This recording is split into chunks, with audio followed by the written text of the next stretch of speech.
If my driver had taken the usual left turn that night, I would have stepped out onto my quiet street, walked up the narrow path to my front door, unlocked it, and disappeared into a darkness I never would have understood until it was too late. That is not dramatization. That is fact. My name is Margaret Ellis. I am 62 years old, and until recently, I believed that danger announced itself, that it came loudly, violently, in ways you could prepare for. I know better now. Danger, I've learned, prefers silence. It studies routine. It waits patiently for the moment you stop paying attention. And I had stopped paying attention long before that night. 6 months earlier, I stood in a hospital room in Glendale, holding my husband's hand as the machines that had been keeping him alive slowly went quiet. His name was Robert Ellis. We had been married for 41 years. 41 years is not just time, it is a life built in layers. Shared mornings, shared struggles, shared victories that seem small to outsiders but mean everything when you've lived them together. Robert had been a high school history teacher. He loved telling stories about the past as if he had lived them himself. He had a way of making even the dullest facts feel important, like every detail mattered. I used to tease him about it. Not everything is a story, Robert, I would say. He would smile and reply, everything is a story. People just don't always listen. I think about that now more than I ever did when he was alive. Because he was right. The night he died was quiet. Too quiet.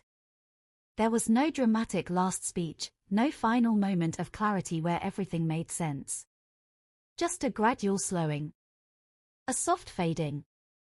The steady beep of the monitor stretched into longer and longer intervals until it became a single, continuous tone. The nurse reached over and turned it off. And just like that, the sound that had been holding me together disappeared. I remember staring at the machine, as if turning it back on might somehow bring him with it.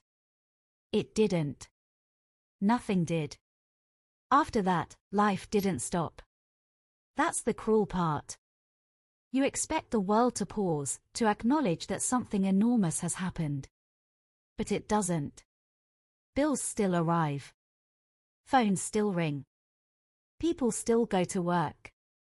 And you are expected to continue existing as if something fundamental hasn't just been taken from you. The hospital bills came first. Then the funeral costs. Then the quiet realization that the life insurance policy we had relied on was not enough. Not nearly enough. Whatever remained after the medical expenses disappeared quickly into property taxes, utilities, and the everyday cost of surviving in a city that does not care if you are grieving. Retirement had once been a plan. A simple one. We had imagined quiet mornings, coffee on the porch, maybe visiting our son more often. But plans are fragile things. At 62, I found myself doing something I had not expected. Starting over. I took a job at a private legal records archive in downtown Los Angeles. It wasn't a law firm. It wasn't even a place most people knew existed. It was where documents went when they were no longer active but still too important to destroy. Rows and rows of shelves. Boxes labeled with case numbers instead of names. Files containing lives reduced to paperwork. My job was simple, at least on the surface. Log incoming files. Verify chain of custody. Check for inconsistencies. Flag anything unusual. It required attention. Precision. Discretion. I was good at those things. I had always been good at noticing details others overlooked. At the time, I thought that skill was just part of the job. I didn't realize it would be the reason someone would eventually decide I was a problem. The building itself felt disconnected from the world. No windows in the archive section. Artificial lighting that never changed. The same temperature, day and night. It made time feel irrelevant. Like you were working somewhere outside of it. My shift ran from 3 p.m. to 11:45 p.m. late enough that the city had already begun to quiet down by the time I left. For the first few weeks, I relied on the bus. It wasn't ideal, but it worked. Until it didn't. Public transportation schedules changed. Routes were cut. The last bus began leaving before my shift ended. I tried adjusting my hours, but the archive didn't operate that way. Files didn't wait. Deadlines didn't move. And walking alone through downtown Los Angeles close to midnight was not something my body, or my instincts, felt comfortable doing. I told my son about it during one of our infrequent calls. He lived in Arizona now. We spoke occasionally, but distance has a way of turning conversations into updates instead of connections. You need to get a ride app, he said immediately. I don't like those, I replied. They're safer than walking, he insisted. Please, Mom. Just try it. I resisted longer than I should have. But eventually, practicality won. And that is how I met the man who would change everything. The first time his car pulled up outside the archive building, I hesitated. It was late. The street was nearly empty. The glow of streetlights reflected off the pavement, creating long shadows that made everything feel slightly unreal. His car was a dark sedan. Clean, but not new. The driver's window rolled down slightly. You Margaret? He asked. His voice was calm. Measured. I nodded. Yes. He unlocked the doors. I opened the back seat and got in. That was the first mistake I thought I had made. Trusting a stranger. Getting into a car with someone I didn't know. But it wasn't a mistake. Not that night. Long shift? He asked as he pulled away from the curb. Every night, I replied. He nodded, as if that explained everything. And then he didn't say anything else. His name was David. I learned that from the app. Not from him. He didn't offer unnecessary information. He didn't ask personal questions. He didn't try to fill the silence with conversation. And strangely, that made him easier to trust. The drive to my house took about 12 minutes. 12 minutes of quiet streets, dim lights, and the soft hum of the engine. When we arrived, he pulled up directly in front of my gate. I paid through the app and opened the door. Have a good night, he said. You too, I replied. I stepped out, walked to my door, unlocked it, and went inside. Out of habit, I glanced back through the window. His car was still there. Waiting. Watching. Only after I closed the door did he drive away. At the time, I thought it was courtesy. Now, I understand it was something else. Over the next few weeks, something unusual happened. Every time I requested a ride after my shift, David was the one who accepted it. Same car. Same quiet presence. Same steady driving.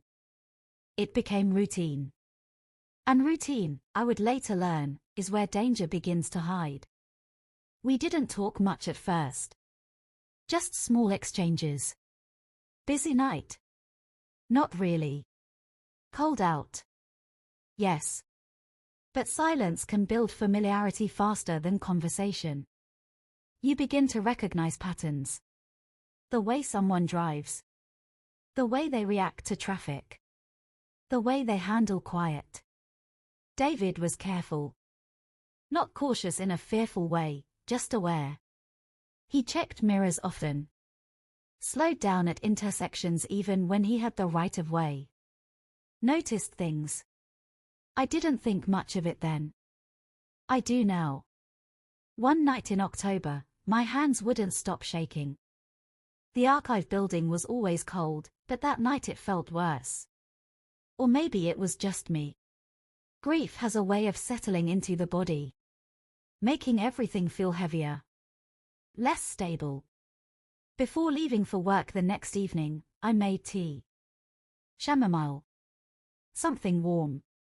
Something steady. And without really thinking about it, I poured a second cup into a travel mug. When I got into David's car, I handed it to him.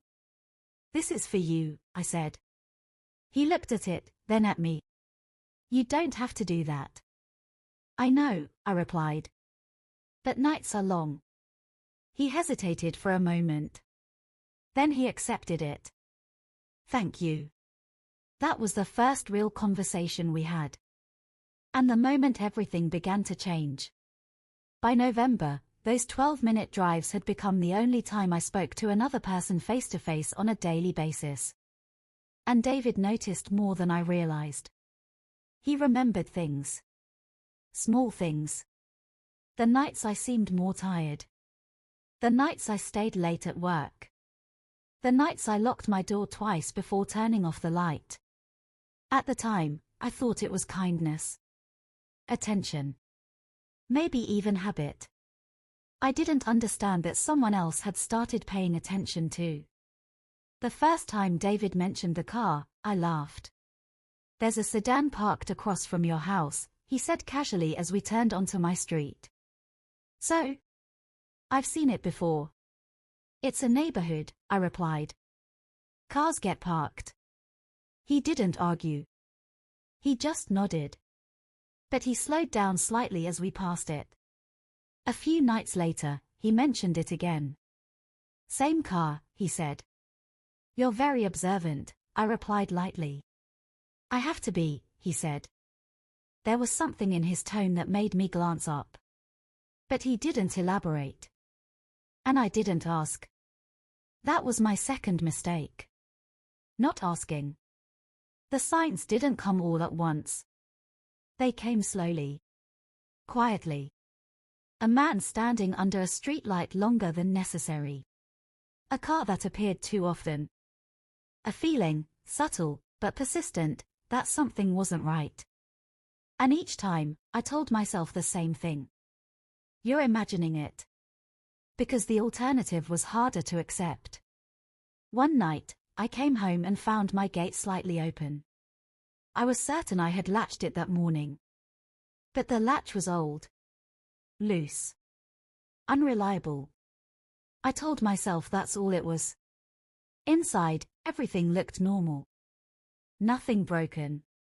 Nothing obviously disturbed. But something felt off. It took me a few minutes to realize what it was. A legal notepad I kept near the phone was missing. It wasn't important. Just a place where I wrote reminders. Grocery lists. Occasional notes from work. File numbers. Initials. Dates. Nothing that meant anything on its own. I searched the house twice. Then a third time. It wasn't there. When I told David the next night, he didn't dismiss it. "Are you sure it's gone?" he asked. "Yes." "Did it have anything from work on it?" "Just small notes," I said. "Nothing important." He didn't respond immediately. His hands tightened slightly on the steering wheel. "If anything else feels off," he said finally, "you tell me right away." That was the moment something shifted. Not in the world around me, but in how I saw it. Because for the first time, I considered the possibility that I wasn't imagining things. That something, or someone, had noticed me. And I had no idea how dangerous that attention could become. After the night I realized the notepad was truly gone, something inside me changed, but not in the way you might expect. I didn't panic. I didn't call the police. I didn't even tell anyone else. Instead, I did what most people do when faced with something they don't understand. I minimized it. "It's just a mistake," I told myself. "You're tired.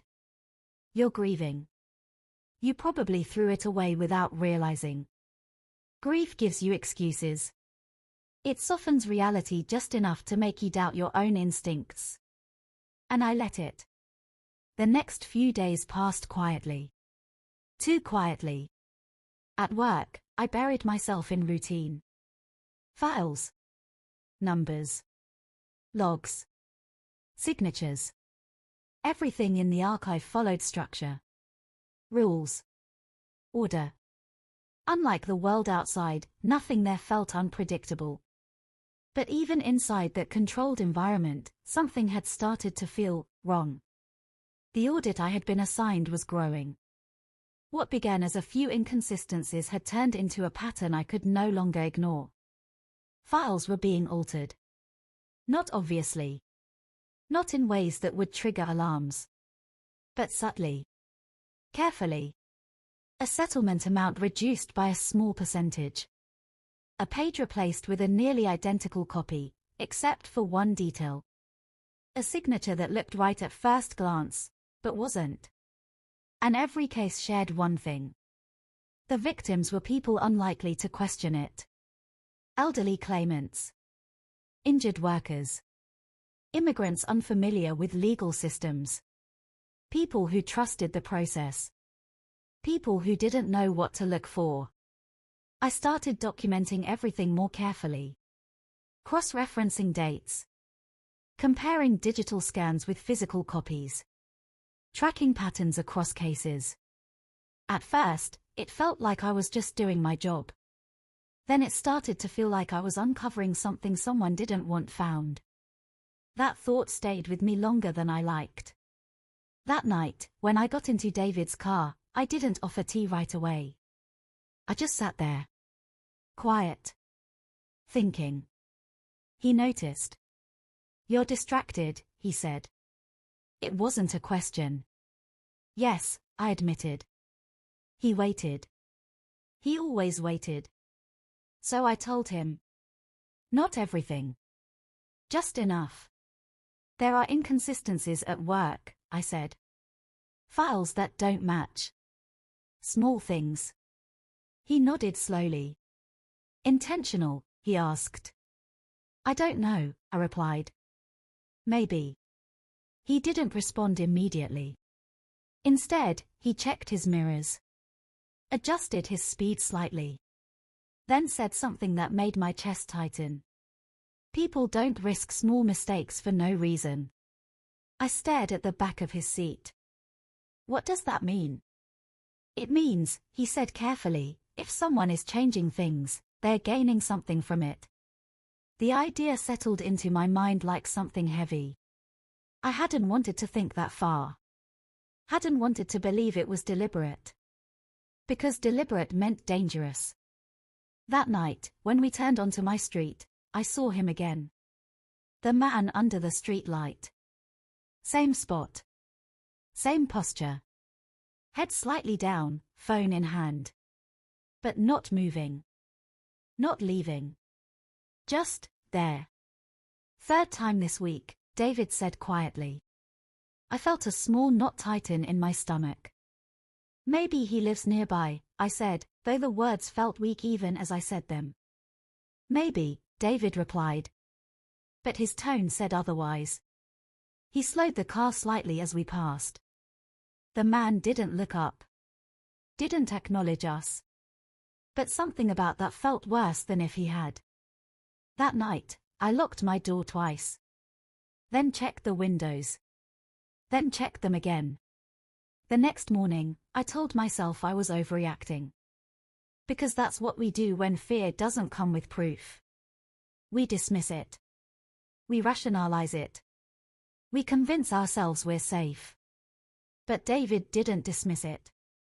Over the next week, he began asking more questions. Not intrusive. Not forceful. Just precise.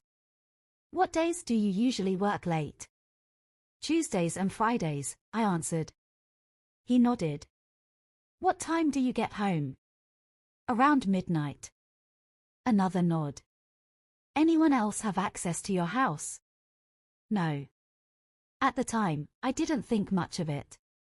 Now I understand. He was building a picture. One night, as we drove past my house, I noticed something new. A car. Parked directly across the street. Older model. Dark color.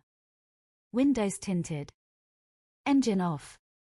"I haven't seen that one before," I said. David didn't answer immediately. Instead, he slowed the car just enough to take in details. Rear bumper dent, he said quietly. Left side. You notice everything, I said. I have to, he replied.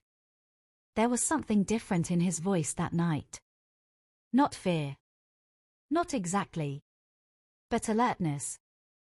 Heightened awareness. Like someone who had learned the hard way what happens when you ignore warning signs. When he dropped me off, he didn't leave right away. He watched. Waited until I reached the door. Unlocked it. Stepped inside. Only then did his headlights move away. That night, I didn't sleep well. Every small sound felt amplified. The creak of the house.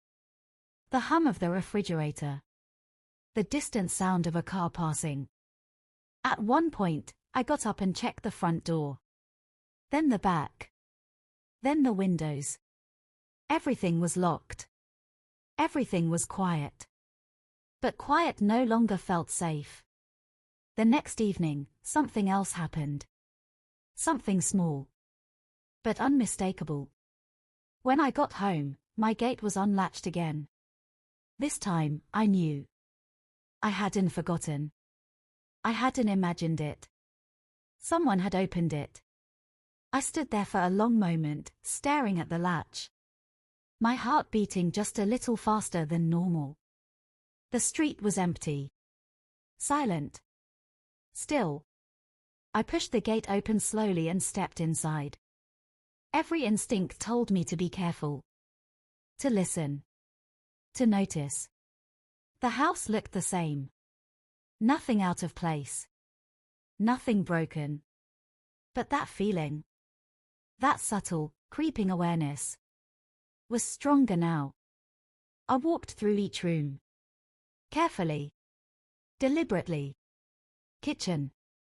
Living room. Bedroom. Bathroom. Everything looked untouched. Until I reached the garage door. It wasn't fully closed. Just slightly ajar. Enough that you might not notice unless you were looking for it. I stood there, staring at the gap. My mind racing through possibilities. Maybe I left it open. Maybe the wind. No. There was no wind. I stepped closer. Slowly pushed it open. Inside, everything seemed normal. But I knew something had changed. Because now, I wasn't guessing anymore. Someone had been there. That night, I didn't wait to tell David. The moment I got into the car, I said it. My gate was open again. He didn't look surprised. My garage too. That got his attention. His grip on the steering wheel tightened. Anything missing? He asked. I don't think so. Anything moved?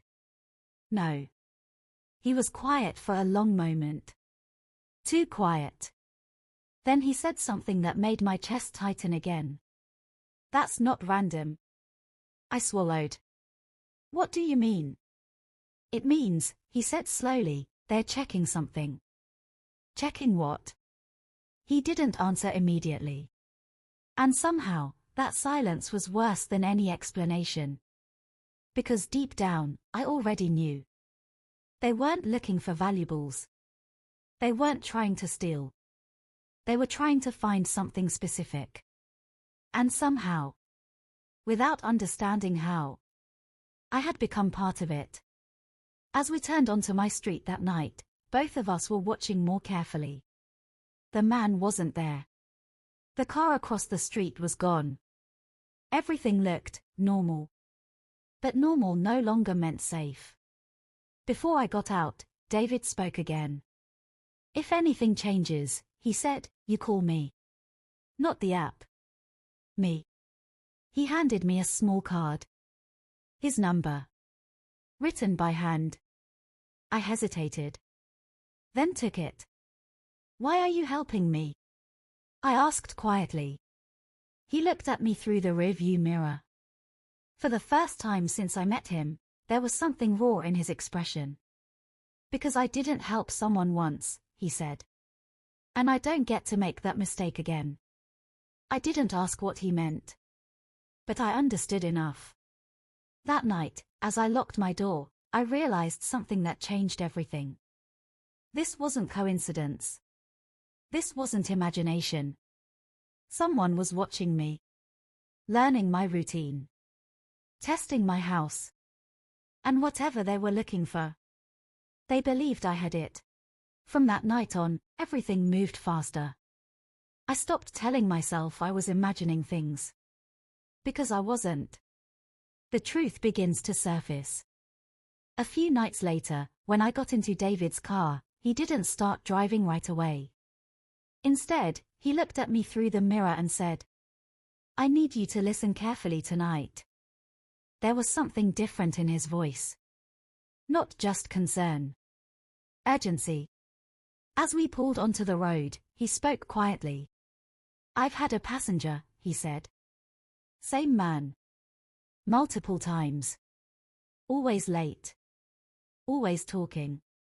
My chest tightened. What about? Work. Money. Files. Audits. My stomach dropped. Then he said the words that changed everything. He mentioned your street. I felt cold. Are you sure? Yes. He didn't hesitate. He repeated it. More than once. Like he was memorizing it. David had started keeping notes. Dates. Times. Fragments of conversations. At first, it meant nothing. Until the details began to connect. She checks files. She works nights. She might have copies. I could barely breathe. He thinks I have something? I asked. David nodded. He thinks you're a problem. The night he didn't turn. That night, rain covered the streets. Everything felt off. Heavy. Wrong. I got into the car like always. Gave him tea. Expected the usual route. But when we reached my turn, he didn't take it. "Aaron, you missed it," I said, his real name slipping out now. "I know," he replied. Silence filled the car. Then he said, "You're not going home tonight." Fear hit instantly. Why? His answer came slowly. "I drove past your house before picking you up." My heart stopped. "There was a car parked outside," he continued. Engine warm. Lights off. I felt dizzy. "And the man?" "I watched him walk to your gate." My hands started shaking. "He tried your door." Everything inside me collapsed at once. The police. We didn't argue after that. We went straight to the police. David gave them everything. His notes. His recordings. The timeline. When they played the audio, the room changed. The man's voice was clear. Angry. Calculated. "She's getting too close. If she talks, it's over. I'll handle it tonight." That was enough. The arrest. Police moved fast. Within hours, they found him. His name was Victor Hale. A night security contractor. For my building. That's how he knew everything. My schedule. My job. The files. He had been stealing documents. Altering settlements. Redirecting money. And when I started noticing, I became a threat. At his house, they found photos of my home. Notes about my routine. A list with my name. And one word next to it. Tonight. What almost happened? If I had gone home, I would have walked into a house he had already planned to enter. Not to steal. To silence. That truth stayed with me longer than fear. Aftermath. The case went to trial. David testified. Calm. Clear. precise. The defense tried to dismiss him. Said he was exaggerating. Paranoid. Then the prosecutor asked, "What would have happened if you ignored it?" David answered without hesitation. "Someone would have died." The courtroom went silent. Victor Hale was found guilty on all counts. Fraud. Tampering. Stalking. Attempted break-in. He was sentenced to decades in prison. What changed? Life didn't go back to normal. It became something new. I returned home eventually. But with changes. Stronger locks. Cameras. Lights. More importantly, awareness. I no longer believed silence meant safety. David kept driving nights. But things changed for him too. His son, who he hadn't spoken to in years, saw the news. Called him. They started talking again. Slowly. Carefully. But honestly. Sometimes, saving someone else gives you a second chance at saving yourself. Us. We still meet. Not as driver and passenger. As something closer to family. We have dinner sometimes. Talk about ordinary things. The kind of things that once felt unimportant. Now they matter. The truth I learned. Looking back, I understand something I didn't before. Danger doesn't always arrive loudly. It hides inside routine. Inside assumptions. Inside the belief that nothing will happen, because nothing has happened yet. And survival. Sometimes it doesn't come from strength. Or luck. Sometimes.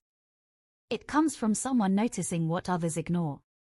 From a small act of kindness. A cup of tea. A conversation. A driver who didn't turn left. Final line. I didn't survive because I was careful. I survived because someone else was.